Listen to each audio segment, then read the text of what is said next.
حضرت علی نے فرمایا، 4 باتیں اپنی بیوی کو مت بتانا۔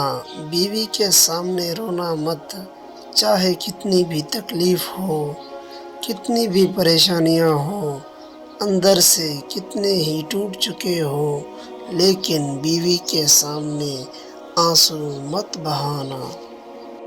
نمبر 1، ورنہ ساری زندگی تمہاری بیوی یہ سمجھے گی یہ مرد بہت کمزور ہے، اپنے جذبات پر قابو نہیں پا سکتا، چھوٹی چھوٹی چیزوں پر اداس ہو جاتا ہے، لہٰذا وہ تمہیں کمزور سمجھنا شروع کر دے گی۔ نمبر 3، بیوی کے سامنے اس کے گھر والوں کی برائی مت کرنا، کیونکہ ایک عورت جب شادی کرتی ہے تو وہ اپنا گھر چھوڑ کر آتی ہے، لیکن اپنے ماں باپ کو کبھی نہیں چھوڑ سکتی۔ نمبر 4، اپنی بیوی کے سامنے بھی اپنے گھر والوں کی برائی مت کرنا، کیونکہ اس طرح تم خود ہی اس کی نظروں میں اپنی عزت ختم کر دو گے۔